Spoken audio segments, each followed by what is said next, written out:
Esto es Dilo de Frente, el programa de debate universitario del Tribunal Electoral del Poder Judicial de la Federación, en donde jóvenes de diferentes universidades públicas y privadas se reúnen para intercambiar ideas en torno a temas de actualidad, tales como la transparencia, la rendición de cuentas, el acceso a la información pública y la materia electoral. En esta nueva temporada de Dilo de Frente, los jóvenes universitarios debatirán temas relacionados con el acceso a la información judicial, la credencial del elector contra cédula de identidad, el acceso a la información contra la intimidad, entre otros. Conoce las ideas, los argumentos y la pasión con que cada uno de los polemistas debate cada uno de ellos. 12 universidades, 12 temas, 3 jueces, un solo ganador. ¿Quién se llevará la victoria este año? Yo soy Ale Díaz de la Vega y te invito a que nos sigas a través de Plataforma Electoral, el canal por internet del Tribunal Electoral del Poder Judicial de la Federación.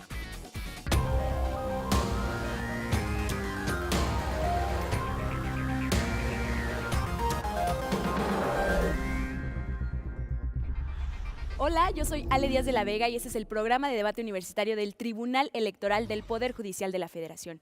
El día de hoy se discutirá el acceso a la información judicial, relativo o absoluto. Para conocer un poquito más del tema, acompáñenme a ver esta cápsula.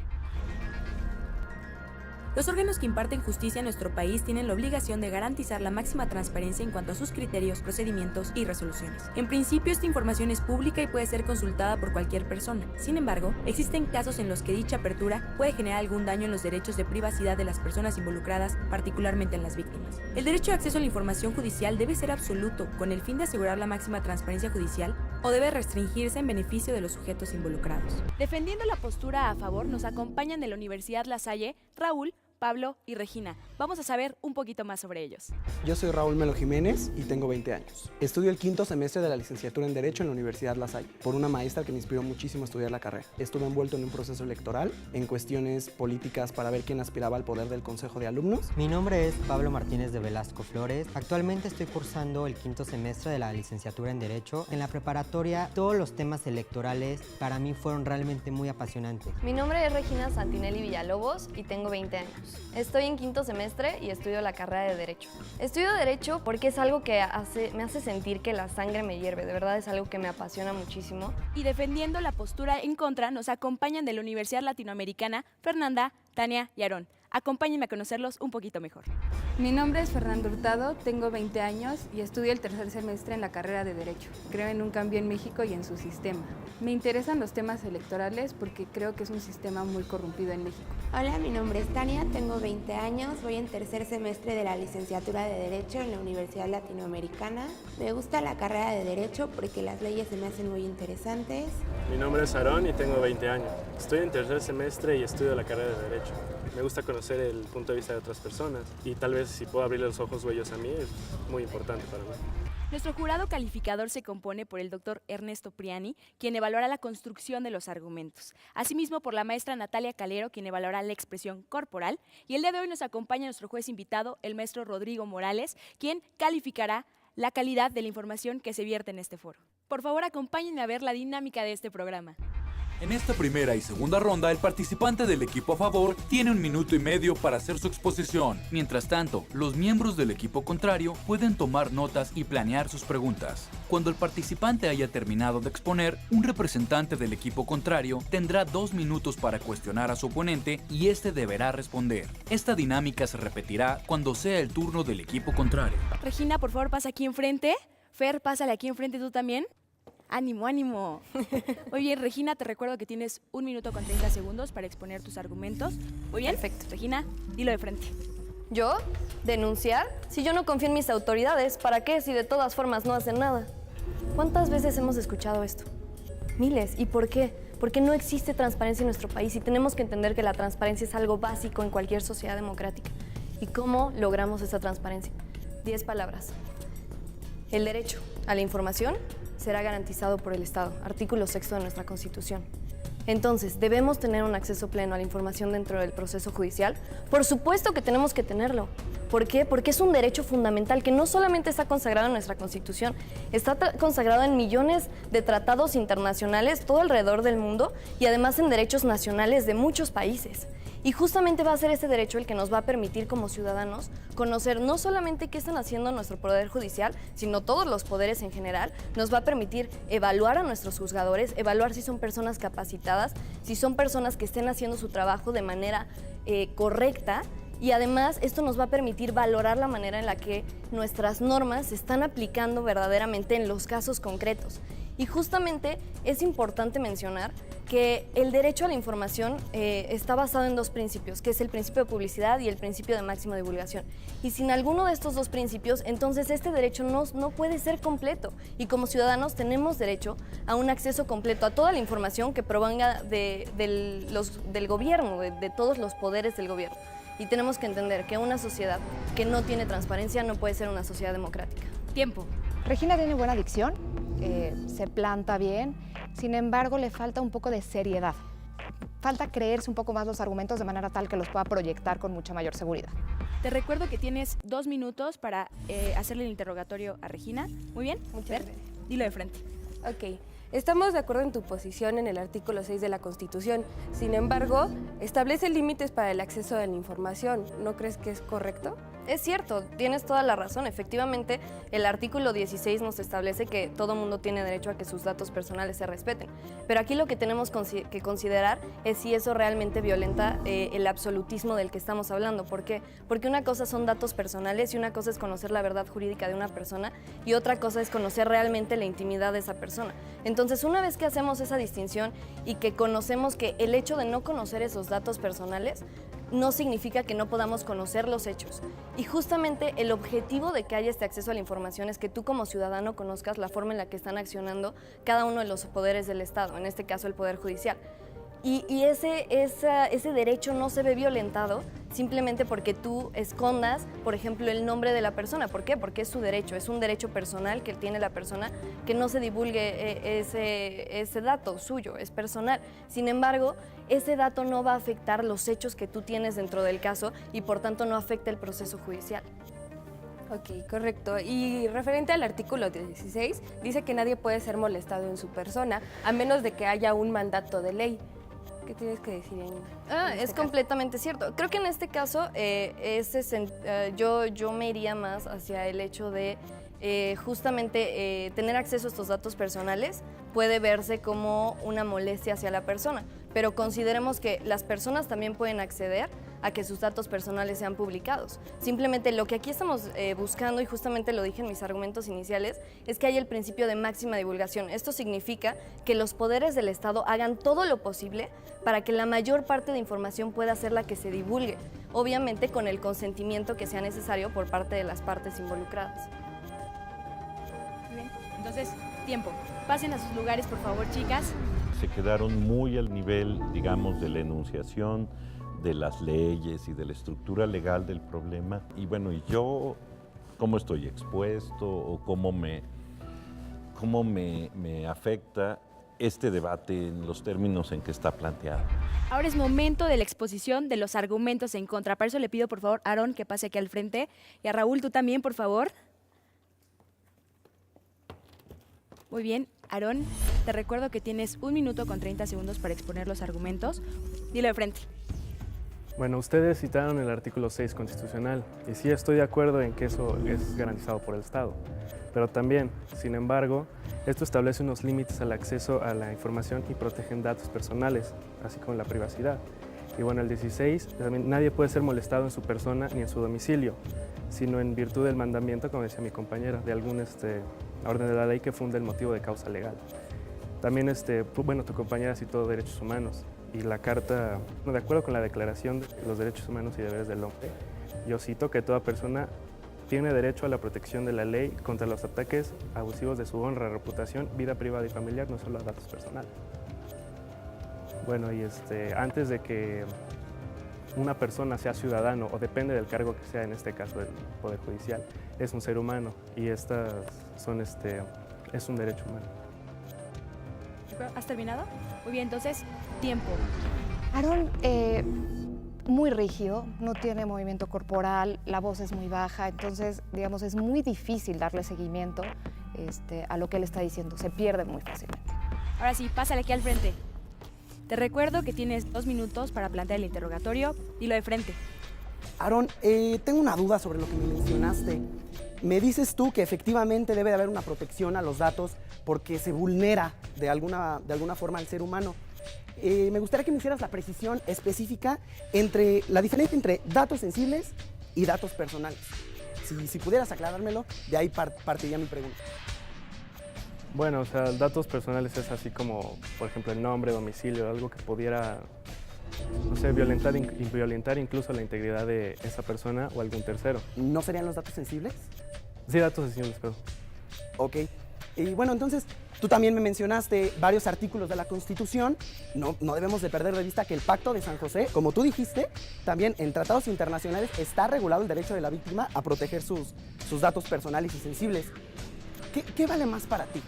¿Hay alguna ponderación de derechos para ti de conocer, de que las personas tengan derecho de conocer el expediente o que se reserven algunos datos que a lo mejor no son sensibles? ¿Qué vale más?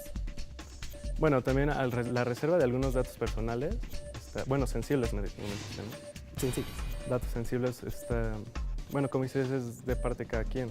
Sí, o sea, si decide entregarlo o no, es bajo su propia... Entonces, ¿consideras tú que debe haber una censura en el expediente jurisdiccional? Pues no como tal una censura, sino que se haga ejercer el derecho de privacidad. ¿Y qué es el derecho de privacidad? Pues no, o sea, es si tú quieres o no, o sea, porque lo puedes hacer, dar tus datos personales o no, y ese es tu derecho. Ok, efectivamente. Y bueno, por último me gustaría hacerte una pregunta muy sencilla. ¿Delimitas tú solamente que debe haber un acceso pleno a la información en el ámbito jurisdiccional o también en el judicial? Pues bueno, es que no sería como una censura absoluta, ¿no? Es más relativo, tiene que ser más... O sea, tampoco todo censurarlo ni tampoco todo publicarlo. Tiempo. Muy bien, muchachos, pásenle, por favor, a sus lugares. Creo que tienen familiaridad con el tema, pero no con los dilemas. O sea, hubo una actualización normativa recientemente en la ley de transparencia que les faltó como explicar por qué evolucionó como evolucionó la norma, ilustrar con dilemas pues, o con casos prácticos hubiera sido mucho más útil. Es momento de comenzar con esta segunda etapa del debate. Reafirmamos posturas, defendiendo la postura a favor la Universidad La Salle y defendiendo la postura en contra la Universidad Latinoamericana. Para ello le pido por favor a Pablo que pase aquí al frente y también tú, Aarón, adelante. Muy bien. Pablo, te recuerdo que tienes 1 minuto y medio para exponer tus argumentos. Dilo de frente. El artículo 16, segundo párrafo, es a lo que nos estamos refiriendo, que son los derechos ARCO. Los derechos a acceder, rectificar, cancelar y oponerse al tratamiento de tus derechos personales. Entonces, hay que recordar que los derechos personales se dividen en 2. Derechos personales, los cuales identificas a la persona. Nombre, domicilio, edad, ADN en caso de proceso penal. Los datos sensibles es todo aquello que puede llegar a discriminar a la persona. Ahora, los datos sensibles es todo lo que se maneja dentro de un proceso jurisdiccional, independientemente de la materia. Por ejemplo, familiar, ¿cuál va a ser tu dato sensible? Tu familia, patria potestad, tutela. En un litigio de materia civil, el patrimonio. Todo esto son datos sensibles que puede llegar a la discriminación. Esto, para que se dé a la luz pública, debe de existir el consentimiento expreso y por escrito del titular de aquellos derechos. Entonces, esto es la máxima secrecía.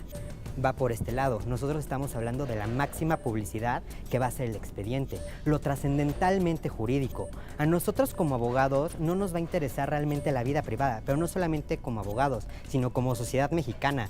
Aquí lo que va a tener una trascendencia, que puede llegar a ser una tesis aislada o que puede llegar a ser una jurisprudencia, es efectivamente la trascendente, la parte que debería de ser pública. Tiempo. Pablo tiene buena voz, necesita mejorar el manejo de las manos. Tenía algunos argumentos aprendidos, eso le quita naturalidad, entonces necesitaría él soltarse un poco más. Muy bien, te recuerdo que tienes 2 minutos para plantear el interrogatorio. Dilo de frente. Bueno, tú me mencionabas todo lo de la protección de los datos, los sensibles y los privados. Bueno, en este sistema con tantas fallas que tenemos, tú me mencionas en ámbitos penales, en civiles, imaginemos que, no sé, alguna persona sea juzgada mal y ya tenga una mancha social en eso, y o sea, ya se expuso el expediente. ¿Cómo harías Es que eso? no se va a exponer esa parte, se va a exponer lo trascendentalmente jurídico. Todos los datos privados se quedan por acá. Aparte que hubo una reforma el 7 de febrero del 2014 en la cual se va a dar un plazo de 1 año para que el IFAI, que es quien garantiza esta protección de datos, se vaya a transformar en un órgano autónomo constitucional. Ahí se va a garantizar, va a llevar todo el tratamiento que depende de los derechos personales. Ajá, y bueno, por ejemplo, ¿no crees que es más trascendental, no sé, hacer público, por ejemplo, el expediente y bueno, por ejemplo, en este caso, el que es un órgano jurídico, que es el cargo, en vez de esos datos, como tú me dices? Es lo que estoy diciendo, o sea, no, acaban los datos, esto no me interesa, esto tiene la máxima secrecía. Lo que me interesa a mí es el contenido legal, cuál va a ser la interpretación del órgano jurisdiccional que me va a aplicar y realmente cómo se está interpretando la ley por nuestras autoridades judiciales. Ajá, entonces no sería como una transparencia absoluta. Sí es transparencia absoluta. ¿Por qué si estos datos ya están Porque aquí? esto es absoluto de datos públicos y esto es privado. Lo dato privado no entra en nuestro debate, para nada. Estos son dos absolutos completamente paralelos que van a estar en el mismo caso, pero jamás van a requerir el uno del otro. ¿Es todo? Sería todo. Pues entonces, tiempo. Yo creo que estuvieron bien a secas. Les falta un poco de seguridad. Yo creo que les traicionaron los nervios en alguno de los casos. Muy bien, ahora le voy a pedir por favor a Tania que pase aquí al frente y también a Regina, por favor, adelante. Tani, te recuerdo que tienes 1 minuto con 30 segundos para plantear tus argumentos. ¿Lista? Dilo de frente. Ok, en nuestra postura hablamos sobre el artículo 20, fracción quinta, constitucional. La publicidad solo se puede restringir en casos de seguridad nacional, protección de víctimas y testigos, sobre todo de menores. Cuando se ponga en riesgo la revelación de datos legítimamente protegidos. En el 21 también mencionamos que la vida privada se considera como un patrimonio que se protege tanto como el honor y como la propia imagen. En nuestra postura nos referimos también en materia judicial a que hay un principio de confidencialidad. En este principio o reserva no debe entenderse como una exclusión o un excluyente al acceso de la información de la persona, simplemente que la vida privada pues es un derecho innato de cada quien. Entonces, pues consiste en limitar la intromisión de aquellas personas para que no conozcan aspectos de información que el titular no permita que hagan de dominio público. Y como tal, pues cada persona tiene derecho a determinar si se debe dar a conocer o no. ¿Has terminado? Muy bien. Entonces, tiempo. Regina, puedes pasar con tus compañeros para hacer retroalimentación. Tania tenía mucho miedo, se le escuchaba en la voz, utilizaba muchas muletillas. Esto hace difícil también entender cuál es el argumento y tampoco tiene lenguaje corporal. Necesita soltarse más, mover las manos, plantarse mucho mejor en el escenario. Te recuerdo que tienes 2 minutos para plantear el interrogatorio, ¿de acuerdo? Ya te sabes las reglas, así es que dilo de frente. Bueno, tú nos estabas hablando sobre el artículo 20 constitucional, sobre estas restricciones que se tienen. Y estamos de acuerdo, efectivamente son restricciones que existen. Ahora, la pregunta es, ¿esto significa que deja de ser absoluto? Es decir, que de acuerdo a tu postura entonces es un derecho relativo. Sí, nosotros nos referimos a una relatividad en cuestión ya que el expediente se trata de una persona y esa persona pues no separa no separa sus datos, simplemente entonces viene siendo relativo. O sea, es relativo el caso donde tienes que expresar el caso, cómo se juzga o qué se juzga a quién se juzga. Es cierto, es la postura que apoyamos y de hecho, retomando un poco lo que decía mi compañero Pablo, justamente es esta separación de los derechos personales, dentro de los cuales están los sensibles, la información sensible, y otra cosa es la información dentro del proceso judicial. Ahora, mi otra pregunta va enfocada un poco más a una cuestión sobre esta información que es reservada. Sabemos que la Ley Federal de Acceso a la Información reserva la información por 12 años. Entonces, esa reserva de información, ¿tú consideras que convierte este acceso a la información en relativo? Como te decía, es una relatividad, ya que si se encuentra en el mismo expediente, aunque sea separado, pues es una misma persona. Entonces, la ley conoce toda la información acerca de esa misma persona. Entonces, consideramos que existe esa relatividad. Pero me refiero a la información reservada, o sea, la información reservada se refiere a justamente información que en ese momento no se puede publicar porque podría afectar el proceso, pero que después de que termine el periodo de reserva, entonces sí se publica. ¿Esto afecta, o sea, esto hace que sea relativo? Sí, y seguimos considerando que dentro de esa relatividad no es como, o sea, no se debería publicar aunque sea al final. ¿Con todas sus preguntas? Pues entonces, tiempo. Sí se informa mejor a la sociedad siempre y cuando esto no concluya como en el morbo, que a veces se despierta con estos casos que salen a la luz. En esta tercera y última ronda, un integrante de cada equipo hará una exposición a manera de conclusión sobre el tema y no podrán presentar nuevos argumentos, ya que al ser intervenciones finales no habrá refutaciones. La labor de estos oradores es principalmente de síntesis y reconstrucción. Cada uno tiene 2 minutos para convencer al jurado y al público sobre su postura y propuestas. Vámonos a las conclusiones. Para ello le pido por favor a Fernanda que pase aquí al frente y también a Raúl, adelante los dos. Muy bien, muchachos. Te recuerdo, Raúl, que en esta etapa ya no puedes presentar argumentos nuevos porque ya no hay refutación por parte de ninguno de los equipos. ¿De acuerdo?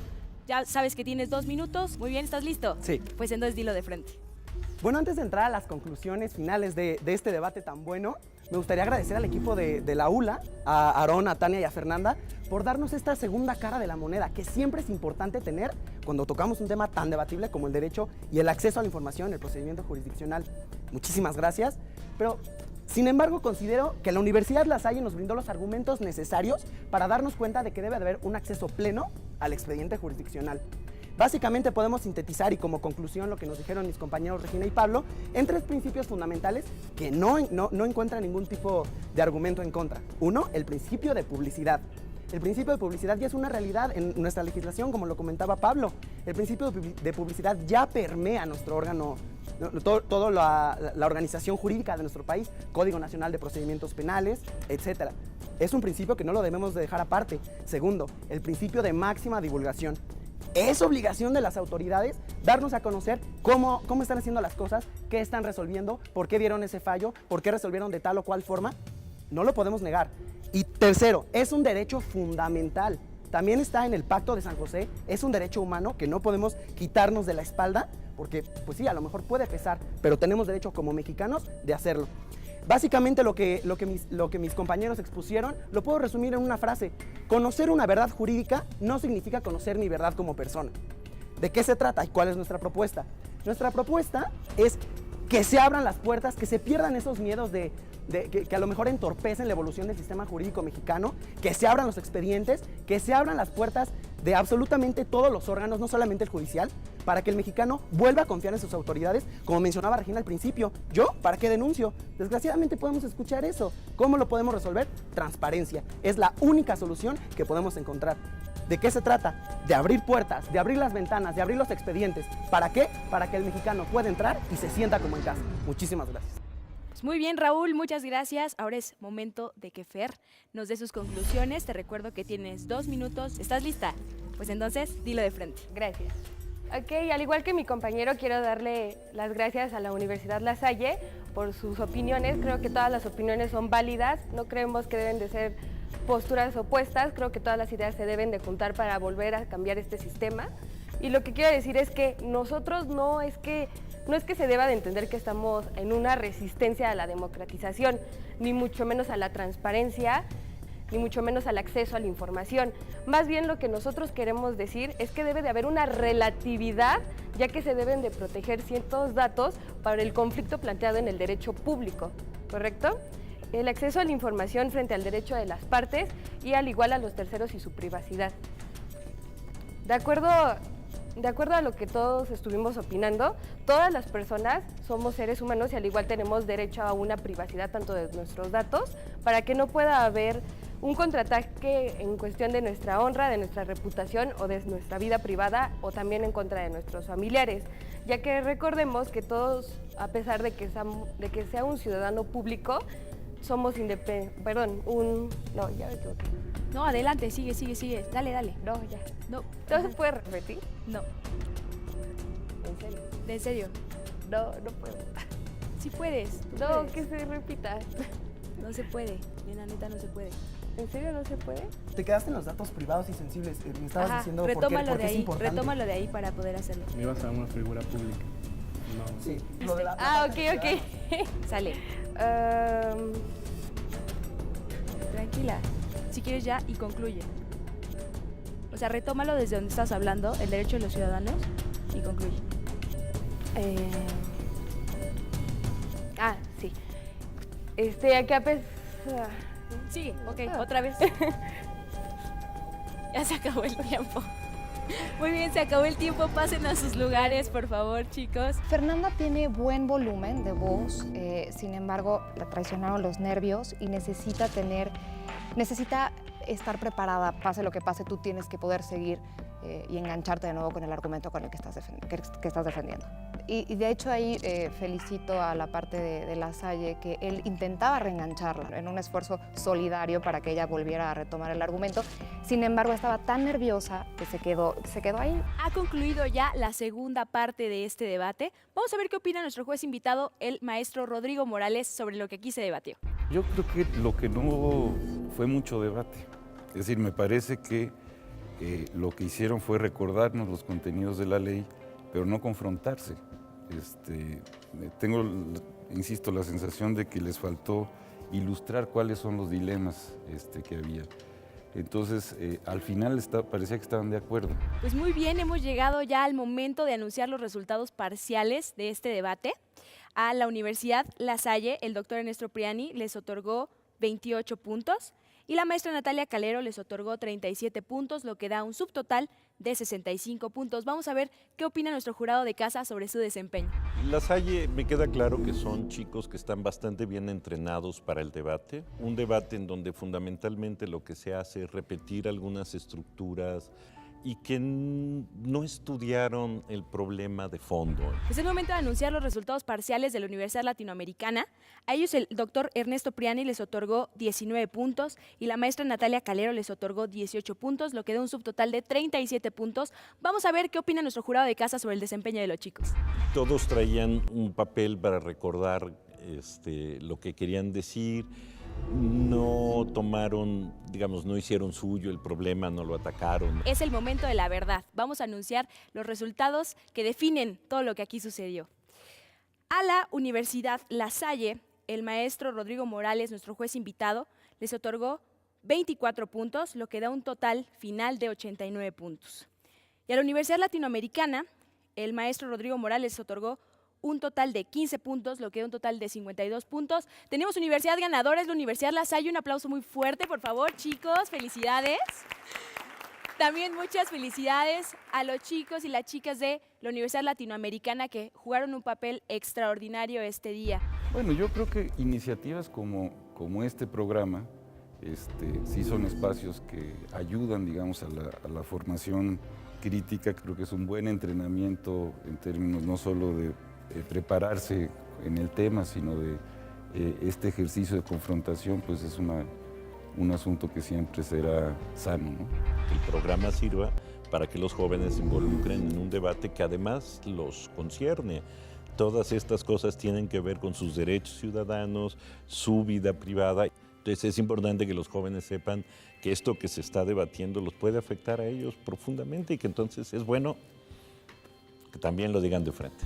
Justo platicamos de esta posibilidad que da para que todos los universitarios podamos expresar nuestros diferentes puntos de vista, que a la vez podemos expresarles a las autoridades y llegar a que se hagan realidad, ¿no?, nuestras inquietudes.